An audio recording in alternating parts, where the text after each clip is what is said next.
Bonjour les amis, ici Nicolas d'Aventure Liberté Financière, j'espère que vous allez bien. Je fais cette vidéo aujourd'hui pour vous parler d'un sujet très intéressant, celui des indices boursiers. Donc comment trader les indices boursiers en fonction de votre niveau de trading. Voilà, restez jusqu'au bout de la vidéo pour que vous ayez toutes les informations nécessaires et surtout n'oubliez pas de vous abonner à ma chaîne YouTube et de me mettre des gros pouces bleus. Ça m'aide au référencement énormément et à vous faire plusieurs vidéos de qualité. Passons à un autre sujet qui sont les indices boursiers. Alors, comme vous le savez, il y a énormément d'indices boursiers sur le marché. Chaque pays a ses propres indices. Les indices sont en fait représentatifs de l'économie de chaque pays. Nous avons pour la France par exemple le CAC 40, comme vous connaissez tous, qui représente donc les 40 plus grosses entreprises françaises. Donc en fonction de leur cours, du cours de l'action de chacune de ces entreprises, nous allons donc avoir une fluctuation du CAC 40, de l'indice, et qui représente donc aussi l'économie française par exemple.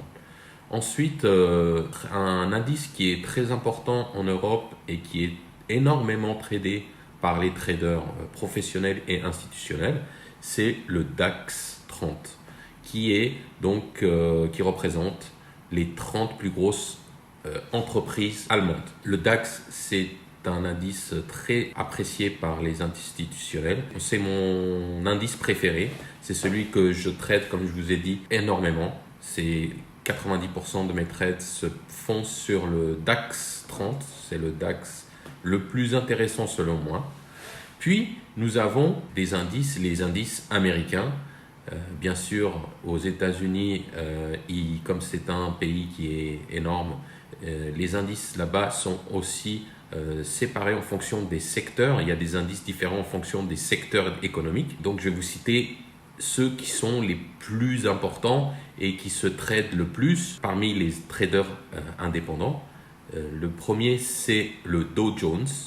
Le Dow Jones qui regroupe les industries, les 30 plus grosses industries aux États-Unis. Nous avons ensuite le SP500 qui regroupe les 500 plus grosses entreprises aux États-Unis. Et nous avons le Nasdaq qui, elle, représente les 100 entreprises dans le secteur technologique des États-Unis. Parmi les plus connus, comme vous connaissez, comme vous en avez entendu parler, il y a Microsoft, il y a Google, etc. etc. Voilà, c'est les 3 plus gros indices tradés et qui sont tradés en général par les indépendants, par les traders indépendants. Il y a bien sûr le Nikkei, qui est l'indice japonais qui est très important du côté asiatique. Voilà, en gros, il y a encore chaque pays, bien sûr, a son propre indice. Mais ici, je vous ai cité les plus importants. Et surtout les indices américains qui, comme on dit toujours, sont les maîtres du monde, les maîtres de l'économie mondiale. Donc, c'est les maestros, on va dire, de l'économie mondiale. C'est eux qui vont donner le tempo pour le reste des économies du monde. Parce que, voilà, si aux États-Unis, les gros indices SP500, Nasdaq, Dow Jones commencent à s'effondrer, eh ben, les indices européens vont suivre, les indices asiatiques vont suivre, etc. etc. Voilà les plus gros indices tradables et intéressants à trader. Maintenant, bien sûr, en fonction de votre niveau de trading, il vaut mieux commencer le trading avec des indices, excusez-moi, qui sont pas beaucoup ou peu volatiles. C'est parce que comme vous le savez, ou si vous ne le savez pas, plus un indice est volatile, plus il y a de fluctuations, plus il est difficile à trader. Surtout pour faire du day trading, car essentiellement, je fais du day trading et ce que je veux partager avec vous, donc c'est mon parcours à travers le day trading pour atteindre aussi la liberté financière, comme je vous avais dit dans mes premières vidéos. Pour un trader débutant, l'indice que je conseille pour commencer, c'est le CAC 40.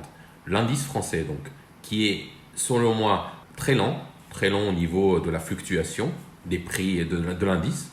Donc, c'est l'indice le plus adapté pour les débutants.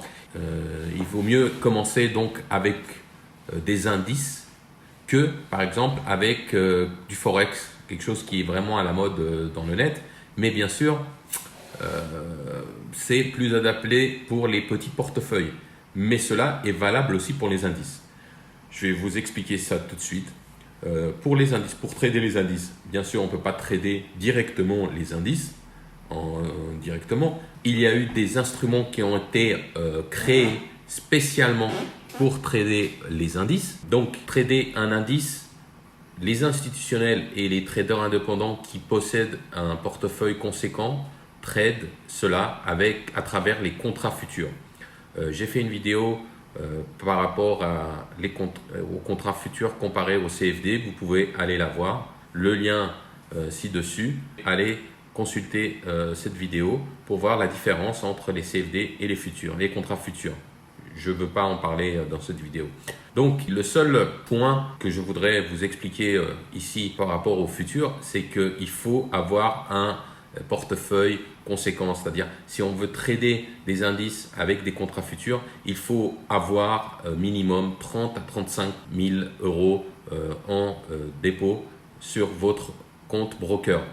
C'est très important parce que les futurs, voilà, par exemple le futur, je vais vous donner un exemple, l'exemple concret, le DAX, j'y reviendrai tout le temps, la plupart du temps là-dessus parce que c'est mon domaine, le DAX. Donc pour un contrat futur entier DAX, il faut compter 25 euros le point. Donc pour chaque fluctuation de points, on monte ou on descend de 25 euros.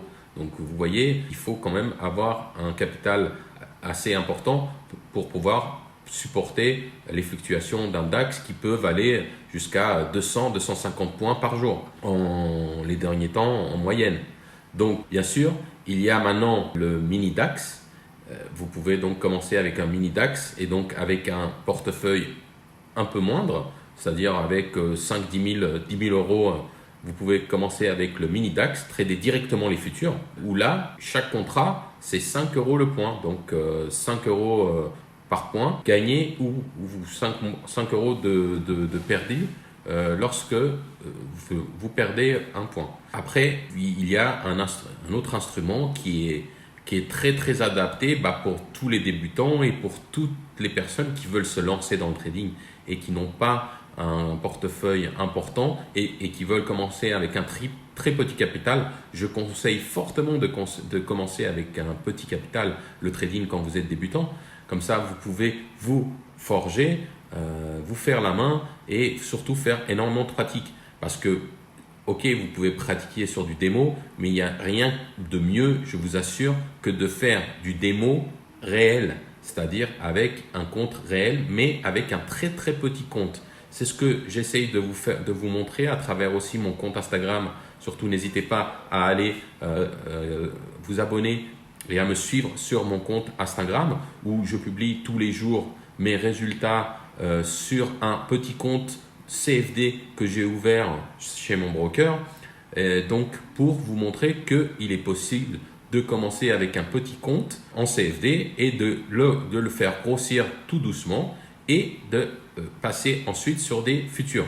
L'avantage de trader sur des futurs directement, c'est que vous tradez directement, vous avez accès aux données du marché réel, tandis qu'en tradant les CFD, là, vous avez les données de votre broker. Donc, il est très important de choisir un très beau broker qui réplique exactement les cours du futur, des indices, des réels, donc ou au plus près possible. Donc, les CFD sont très adaptés pour des comptes débutants.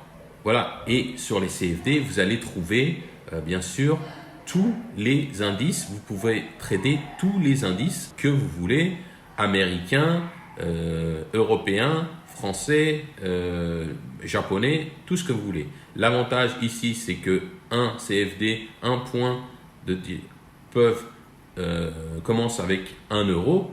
Donc, vous voyez, vous pouvez commencer avec un très petit compte. Donc, commencer avec 500 000 euros. Bien sûr, je conseille de commencer avec un minimum de 1 500 euros pour avoir un peu de marge et pour être plus à l'aise. Voilà, mais vous pouvez très bien commencer avec 500 euros, personne ne vous l'empêche. Voilà, il faut énormément de pratique, il faut énormément de connaissances et c'est pour ça que je répète tout le temps et que je le dis tout le temps, il faut bien se former. Pour faire du day trading, il faut se former, c'est très important, vous allez voir que tout le monde va vous le dire. C'est important, voilà, je donne toujours le même exemple. Vous n'allez jamais monter dans un avion avec une personne qui n'a jamais suivi de formation de pilote, non? C'est pareil pour le trading, quoi. Pour le day trading, pour devenir vraiment un bon day trader, il faut suivre des formations auprès de gens sérieux. Oui, bien sûr, il y a énormément de formations pourries, mais si vous voulez, vous trouverez des formations. Je peux vous aider, envoyez-moi des messages, je peux vous conseiller des formations qui sont adéquates et qui sont très sérieuses. Donc, pour venir au sujet, les indices, c'est quelque chose qui est très bien pour commencer à faire du day trading. Je ne conseille pas du tout de faire du day trading sur les actions. Les actions ne sont pas conseillées pour faire du day trading, c'est plus conseillé pour faire du long terme, du trade sur long terme, des swing trading, ce qui est le plus intéressant et le plus passionnant et le plus motivant, c'est de trader les indices boursiers. Donc, comme je vous ai dit, pour débuter, vous pouvez commencer à trader le CAC 40 qui fluctue vraiment, qui a une petite volatilité. Puis, une fois que vous êtes fait la main et que vous commencez à vous y habituer et à être un peu meilleur, vous passez au DAX 30 qui est vraiment l'indice de référence.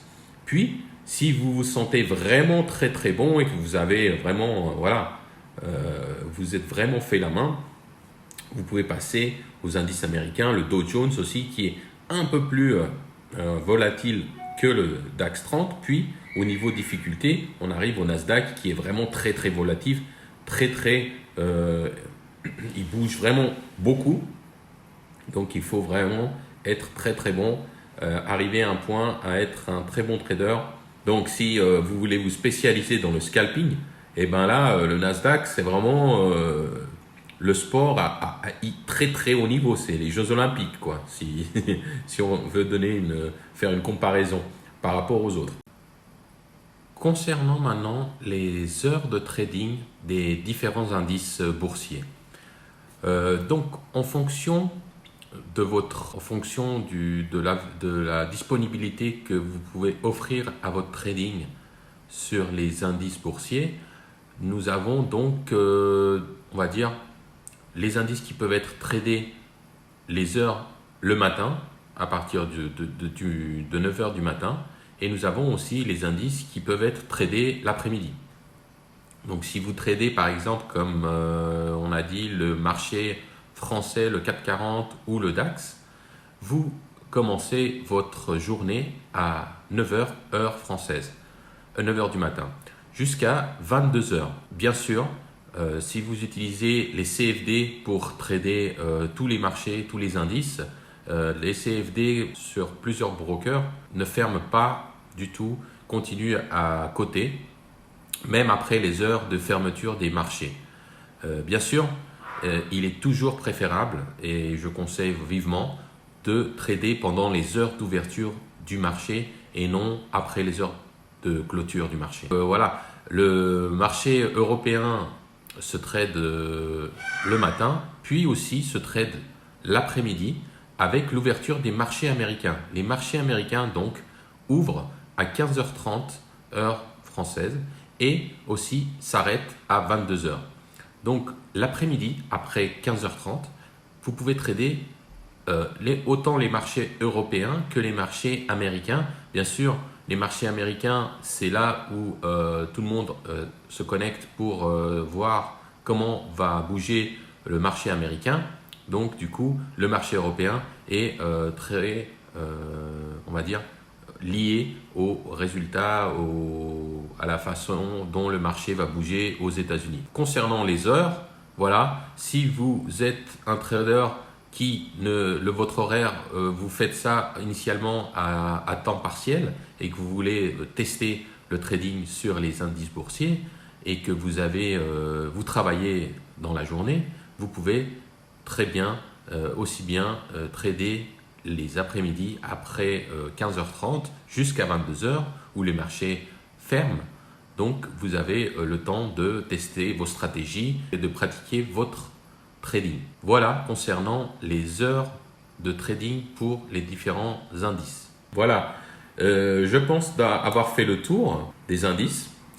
Si vous avez des questions, si vous voulez plus d'informations, n'hésitez pas à m'envoyer vos commentaires ci-dessous.